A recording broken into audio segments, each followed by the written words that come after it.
30, 45 minutes.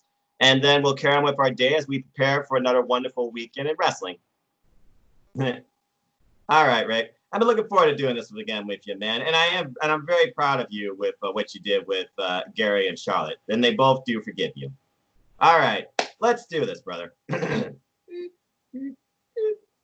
Good evening, everybody. Welcome to another Simply Predicting Wrestling No DQ Galaxy Spotlight Special. I'm just Simple Man, and my name is Noah Foster.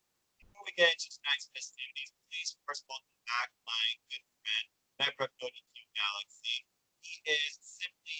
This is Rick Larock. Before we begin, the number one. My apologies. I do encourage, of course, it's YouTube. But again, it's not about us, it's about wrestling. And we are just two simplified wrestling fans discussing wrestling with you. Alexa, please stop. Apologies, folks. I forgot to turn off my reminder. Before we begin, Rick, I believe there is some stuff that we've discussed prior to this, considering everything that's been happening with the world, all this, missed negativity. Is there something that is on your mind and you would like to share with the community or No DQ Galaxy? I did make a horrible comment. I think it was via Facebook Messenger to Chris Willis. I apologise to him, and he has forgiven me, but I want to apologise to everybody else that got upset and offended by it. And also to Colin, Andrew.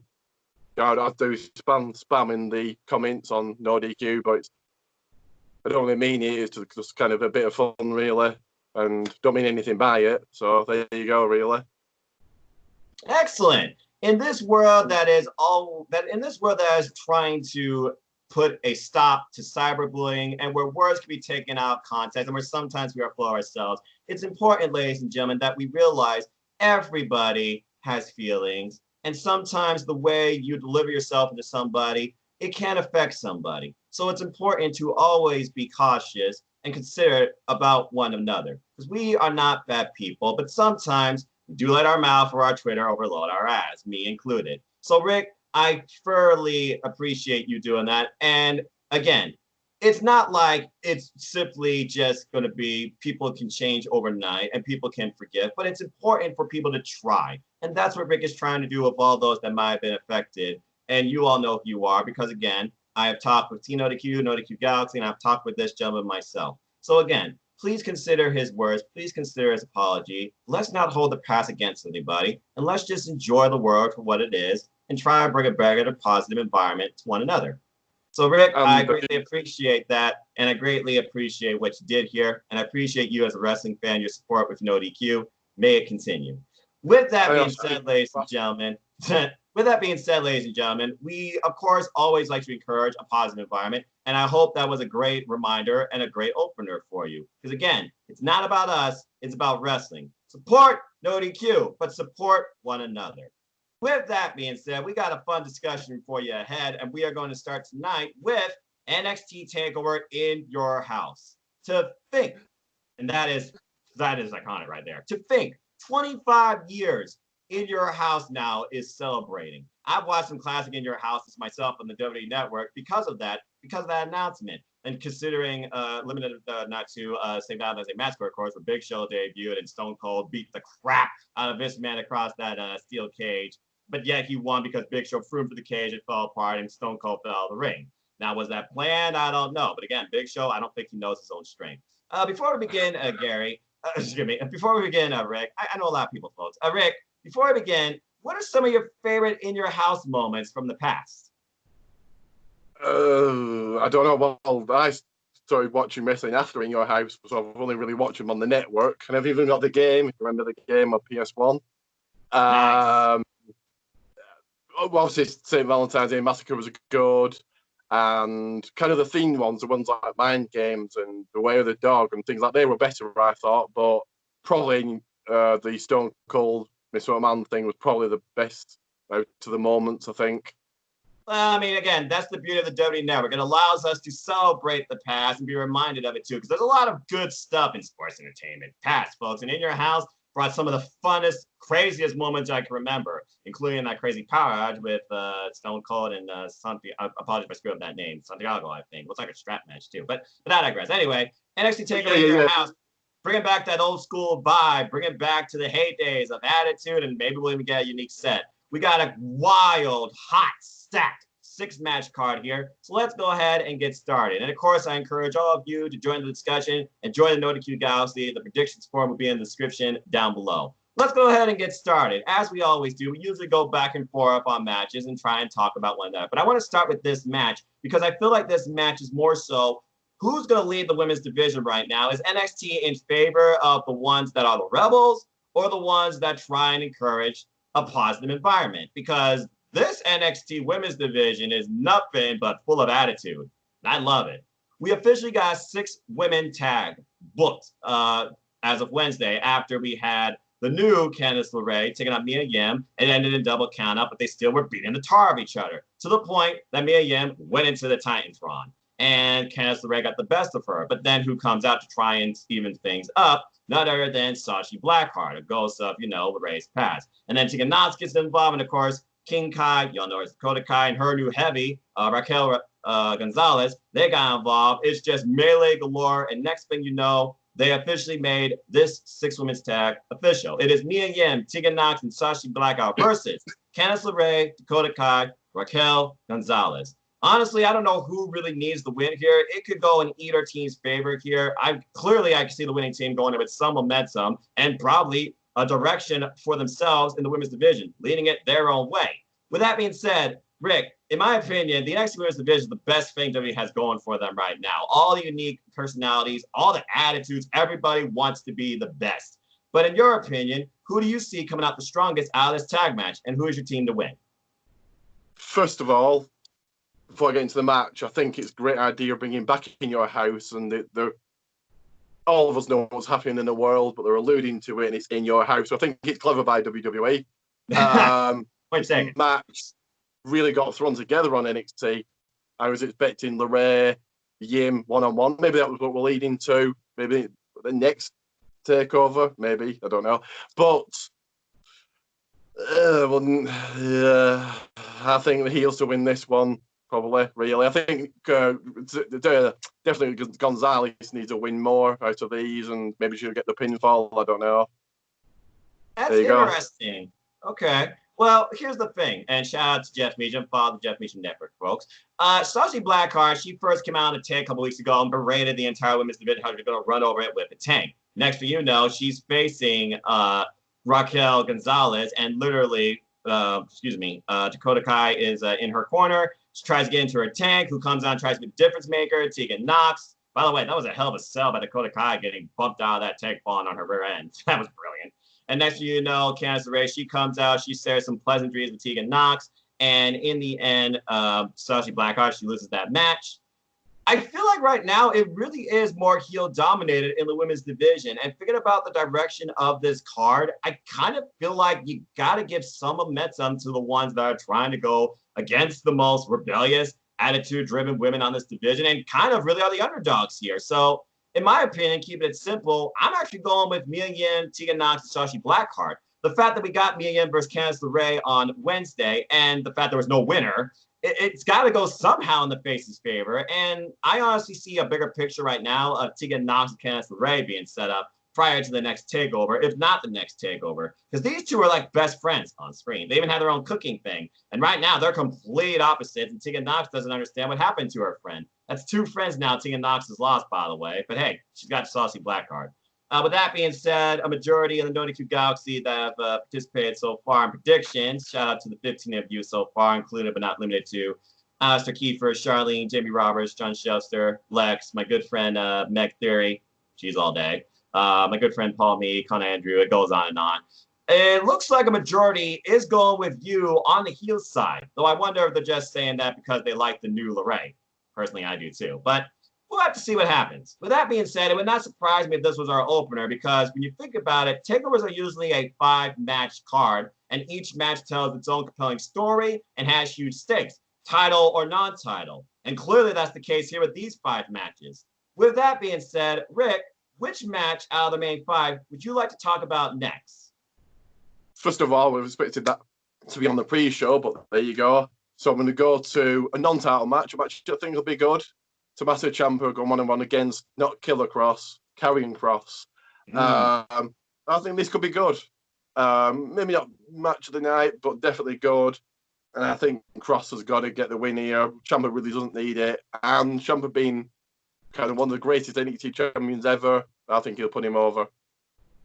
Yeah, and I have to agree, especially considering Tommaso Ciampa, he's done everything he could in NXT. He loves NXT. He said personally he does not want to go to the other rosters. He wants to finish out his career in NXT. We have no idea how much longer the man has in the ring. And to think he came back from a debilitating neck injury just to continue what he loves to do in the ring. Now that the saga of Gargano and Ciampa is finally over, and we have the Johnny Gargano way going, Tommaso Ciampa's future is now being defined by a newcomer in Karrion Kross. I am so annoyed by that name, by the way. Just call him Killer. Killer Kross is so good. And I remember Killer Kross being this dark priest in Impact Wrestling when he was taking on Eddie Edwards. If y'all did not see that match at Summerversary, go back and watch it. With that being said, this newly packaged Karrion Kross with Scarlett and the fact that he has this built entrance for him with a Code Orange custom, everything about this guy screams top tier player. He's very violent. He has a very unique delivery with his promo, and he's a character you can invest yourself in. Tommaso Ciampa the exact same way. So honestly, I have to go with, by somehow, some way, Karrion Kross has to win this. And it would not surprise me if Scarlett Bordeaux was the wildfire here, because she has yet to get involved in anything. But she's been always in his corner, not to mention watching Ciampa's matches. I got to go with Karrion Kross. I agree with you. And believe it or not, yes, a huge majority, 95%. Just so WWE can own it, and also what's happening in the world. I suppose you don't want to really call him Killer Kross, do they? As well. I think that might be a good point, considering. But also, so they can own him, they can own the gimmick. But yeah, but still.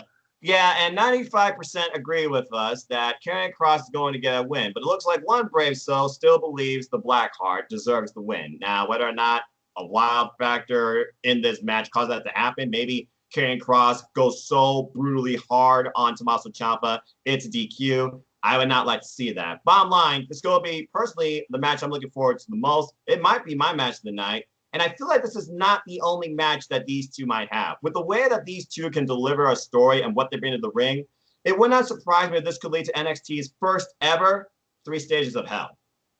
Just saying. Think about that. Okay. Great match to pick. With that being said, let's switch things up. I'm going to actually pick a title match here. And I feel like this title is still trying to find the person to put it over. NXT North American Championship, currently being held by the Limitless One in Keith Lee, now being challenged by Johnny Gargano. We all know how this was brought on, as it seems the Limitless couple is at ends right now with the Garganos, as we've seen in even that crazy mixed tag. Out of nowhere, surprise roll-up, Gargano's momentum was in their favor. LeRae pinned Mia Yim, and Gargano got the last word over Keith Lee, holding the title, placing it at the logo. In my opinion right now, Keith Lee, he's pretty much beat everybody he could right now for this title. Honestly, I thought he had his best match with Dijakovic back at Portland. Then they had the triple threat, and he still won that as well. Even Damian Priest tried to, get rid of his ability to speak, and the man is an incredible speaker. Still lost, and here we are still with him as North American champion. If he beats Gargano, what's really next for this guy? I see bigger and better things for this guy, and clearly with Gargano's new Open Invitational, he could use this title to further infuriate NXT. Not to mention, be like, I'm the best North American champion. You think you could beat me? I welcome the challenge. You don't got no chance in hell.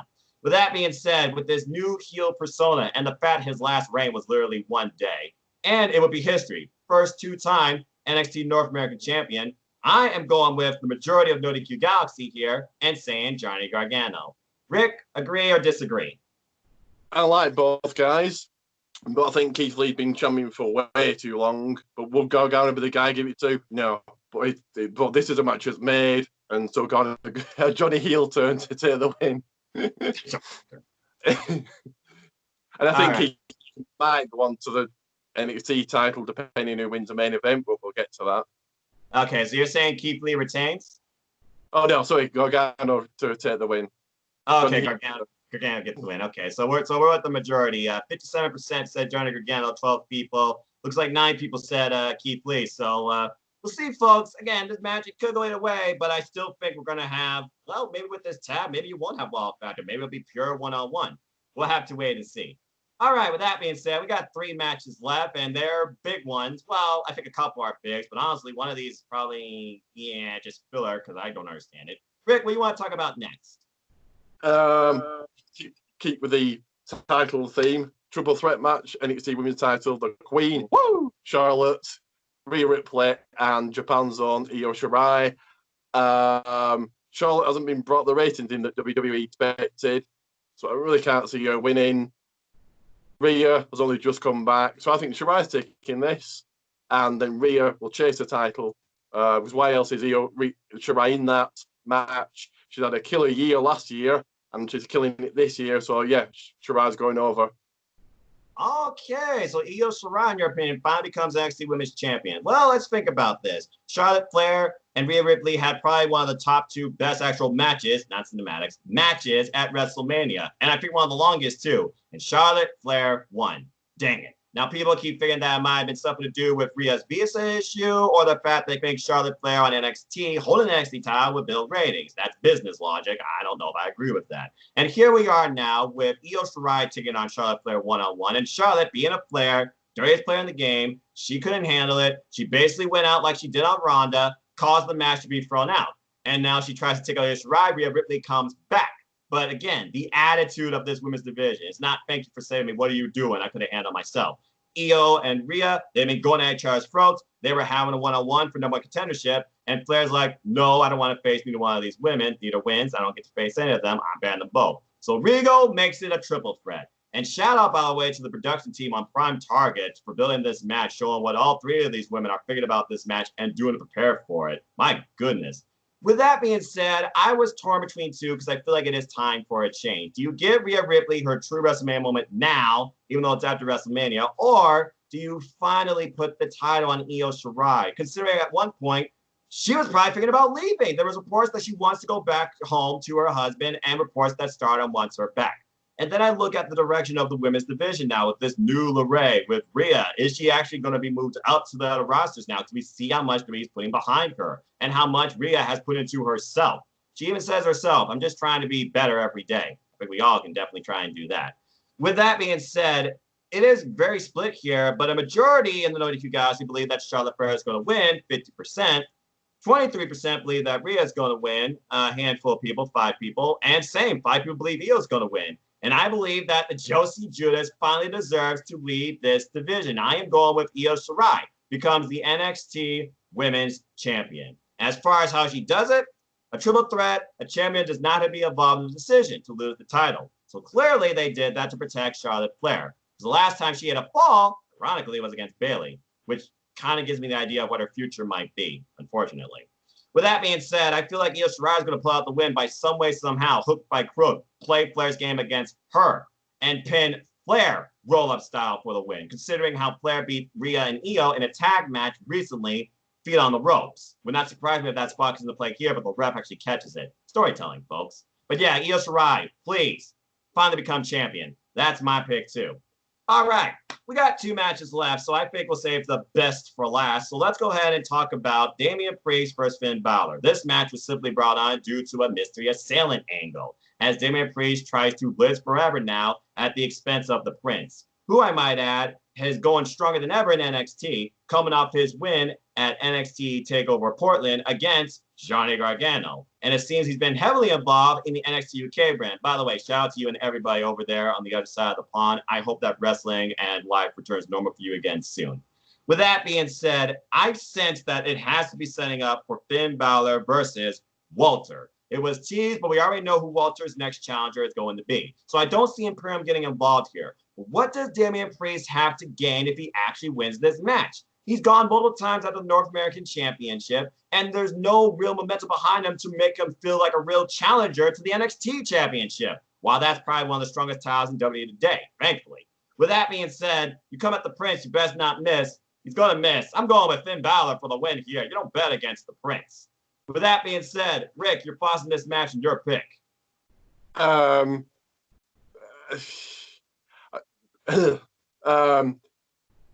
Obviously, Balor's going for the NXT UK title, what they want to call it now, but obviously what's going on in the world, he can't. And I don't really think a loss would really derail him, it won't affect him. And I think Priest does need that big win. So I think, yeah, Priest to get the win here, that's really all I can say on that one. Okay, I think that's fair enough. Honestly, I feel like Priest could be the next Baron Corbin because he could go to Raw at this point. Because literally, we were comparing him on the Team NoDQ predictions. Like, what's the difference between him and King Corbin? Well, he doesn't have a crown, but he does have a weapon. And he's a tall guy. And who knows? Vince might look at him as a ladies' man for whatever reason. Anyway, yeah, it's interesting. The NoDQ Galaxy is a little bit partisan too. 6 people believe Damian Priest might win, and Finn Balor. 15 people believe he might win. So I'm in the majority, you're in the minority, but this match, it has to have something going for it because I feel like right now it has the least going into it. So maybe we will get some sort of big surprise angle. But with Imperium having Breezango breathing down their necks, and Walter, I'm sure still in the UK, I just don't see something big happening here. So I'm just going with what I feel is the obvious. Now, can the same be said for our main event? I don't know. But before I say anything, it's your turn to open up here. And I'm sure you got a lot on your mind about this. NXT Championship. Who leaves with the gold? Adam Cole or finally the Velveteen Dream? Rick, your thoughts. First two things. One is the last chance match, and I'm sure they said on NXT it's a backlot brawl match. That is correct. Backlot brawl. It'll be very interesting. You're probably going to get a lengthy cinematic paper main event. I don't know because also all the controversy. I'm going to go into it. Everybody knows what it is with the Velveteen Dream. So do they put the title on him? I don't know. With it being a last chance match, I think Dream's taking the win. Who else can beat Cole? Finn Balor's not turning face. Lee. He's going to lose one title and just go after another and win it. So I think, yeah, Velveteen Dream, your new NXT champion here. Wow. Well, believe it or not, this is almost half and half in the NoDQ Galaxy. So clearly you're not the only one as fickle. And to be fair, I was to a degree too. 10 people believe in Velveteen Dream. 11 people believe in Adam Cole. Baby. Let's think about this. Velveteen Dream, he's already faced Adam Cole for the title on NXT TV. Lost. Undisputed Era got involved, but some weird dude, Dexter Lumis, got involved too. Didn't matter. Cole retained. And now Adam Cole is the longest reigning NXT champion, celebrating 1 year as champion. Think about that. And everything Adam Cole has done and faced for this title. Okay? Man is NXT. Undisputed Era is NXT. We saw Prime Target, and honestly, Velveteen Dream has so much value and character going for him, despite past circumstances that might have happened. It does seem like it is time for him maybe to finally lead NXT as champion. But then I consider who could challenge him for the belt. I do think back to that confrontation that he and Finn Balor did have. So you might be onto something, because that might be the next direction. And beating Damian Priest might be the first step in finally building that match. Possibly NXT TakeOver August, whatever it's going to be, wherever it's going to be. But then I think about Adam Cole, and I think about the Undisputed Era, and I think about who could challenge Adam Cole next if he retains. And that's why I went with Keith Lee dropping the North American title and going after the top tier title, because Keith Lee is another one that could lead NXT. He's got all the skills in the world and all the mic skills in the world too. There's been rumors about Adam Cole, if he's going to renew his contract or go to AEW, because Britt Baker wants him in AEW. There's also been speculation that Adam Cole, or even all of Undisputed Era, might be called up to the other rosters. And honestly, Monday Night Raw could use all that talent they can get.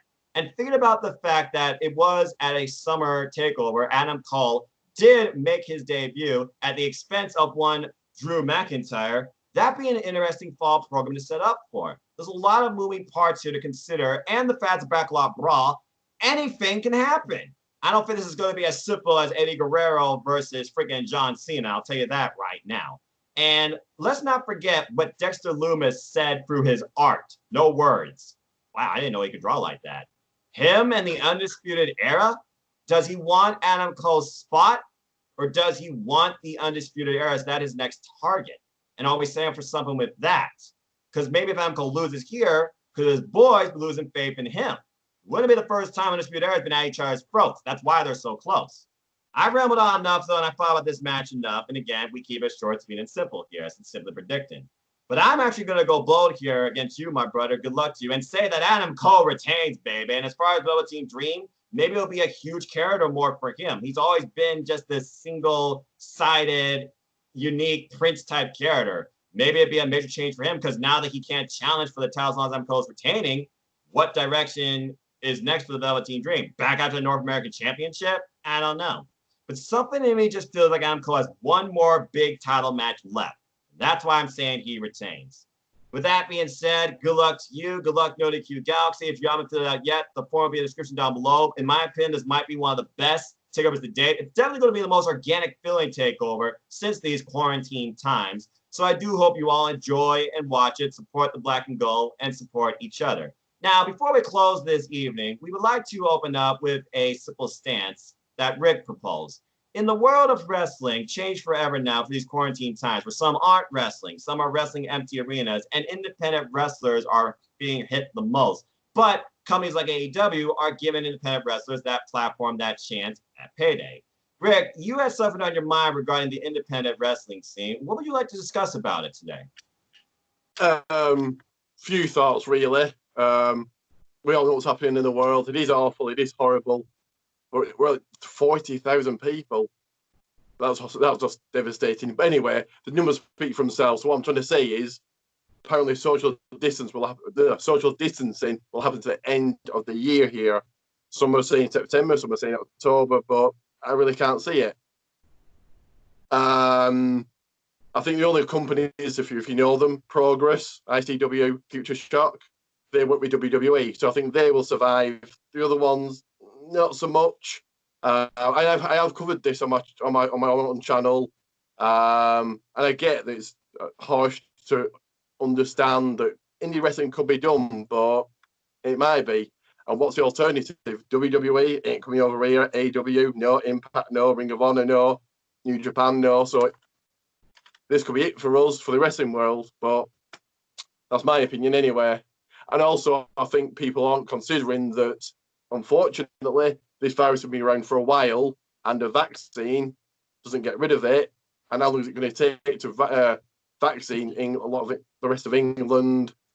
A lot of thoughts, a lot of opinions on it, but right. I just thought I'd chat about it. So what's your thoughts? What's happening over there, and what do you think is happening in the rest of the world? Well, I feel like the world's still being affected equally because, again, the world is not the same as it was before this happened. But as far as what's going on here when it comes to independent wrestling scene, it's part of independent wrestling, folks. That's at the heart of all of this.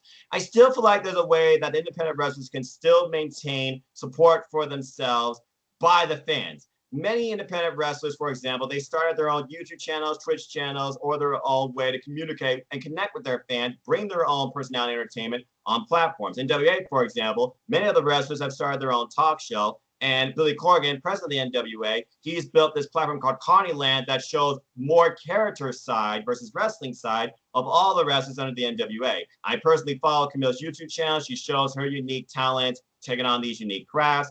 Eli Drake, yeah, the man's got his own podcast. I'm surprised he didn't have one now. Nick Aldis has been talking with his other fellow NWA wrestlers, talking about their other careers. Ring of Honor, for example, have started their own trivia shows, their own little Zoom session to connect with the fans, and their own podcast called ROH Strong. The bottom line is this, and I can go on and on. You might not be able to connect with people in the ring, but independent wrestlers, independent wrestlers can still connect with people through social media, and that's the good that social media can bring. I've seen Pro Wrestling Eat, for example, show live stream marathons of some of their greatest matches, and the wrestlers themselves communicating and interacting with the fans that are watching on. So I feel like independent wrestling might be stalled, but it certainly is not in a bad place, even though they might not be getting paid as much. And I feel like it'll be okay. I feel like the same thing applies to, for example, people like Ospreay or companies like WebPro, Progress, ICW, OTT, WXW. I could go on and on. You realize how much wrestling I watch support, folks. With that being said, independent wrestling, it is under difficult times right now, but there are other avenues that they are trying to stay connected with us. NXT UK, for example, I listen to Andy Shepherd on Instagram. He has these great interviews with everybody. I find his interviews with Noam Dar and Isla Dawn, one of my personal favorites. That was very touching and telling. And I can't wait personally for NXT UK to get back up too, because I'm ready for Eli Dragunov versus Walter. I'm going to say that right now. So yeah, the independent scene, it is hurting right now. I'm not going to deny that. But again, I feel like it will be better than ever because the fact that independent wrestlers are showing more of themselves through these other means, through these platforms, connecting with more people than ever because we're home now. So all you have really is at your disposal. I feel like it's going even better than ever because people will now be able to connect more with the wrestlers because they know them for who they are versus just what they might do in the ring from a YouTube stream. Like, who's this random guy that can pull a 630 from the middle rope? Oh, that's King Ricochet. Or who's this random person that Wrestle Talk gave this scholarship to that took David Starr for 20 minutes? And David Starr is Mr. Independent, by the way. Cal Newman. Okay, I should respect that more. So I feel like independent wrestling is going to be okay. And again, to close out, folks, we care about wrestling. It's as simple as that. But we also care about the world, and we support the idea of being positive, support each other. That's why I'm going with support no DQ, support one another, non copyright. With that being said, support independent wrestling, support one another, bring a positive environment, and be careful what you say on social media. Don't let your emotions get the best of you. Because again, it's important to be cautious and considerate of one another. And I write better than I speak. So if I'm rambling, sorry. But the bottom line, I hope the message comes across. Support independent wrestling. Support one another. Rick, with that being said, this has been a wonderful chat with you, sir. I am very proud of what you did in the beginning, and I wish you the best luck with NXT TakeOver. Let's definitely do this again sometime. I know you have a YouTube channel, and I'm sure there's other stuff in your mind. So as we close, is there anything else you want to say and anything you want to promote? Couple of things. I agree with you with NXT UK. It's all right at the moment, but I can't wait for those live matches to come back.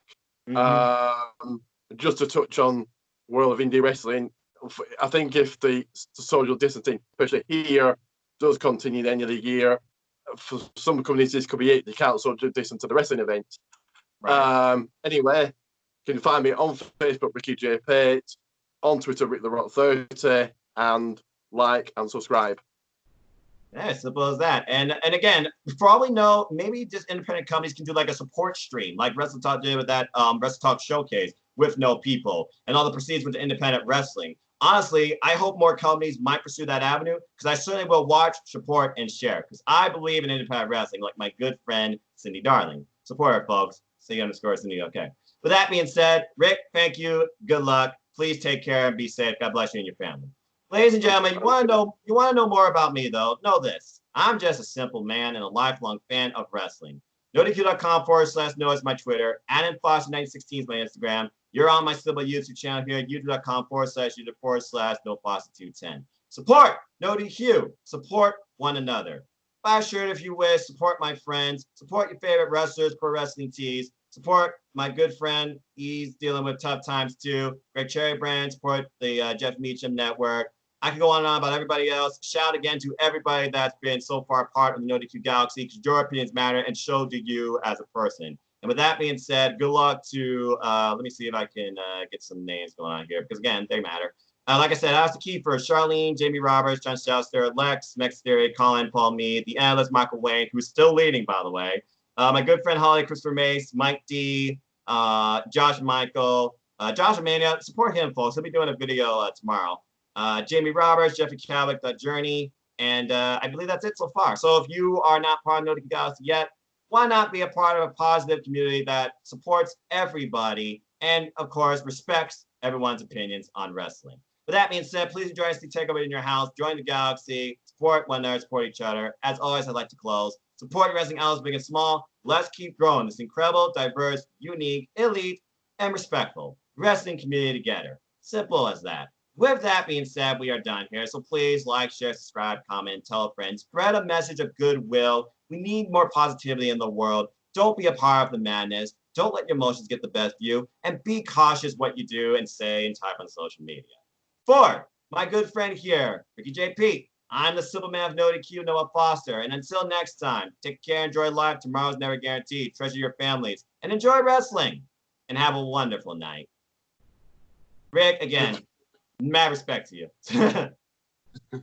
All right, there we go.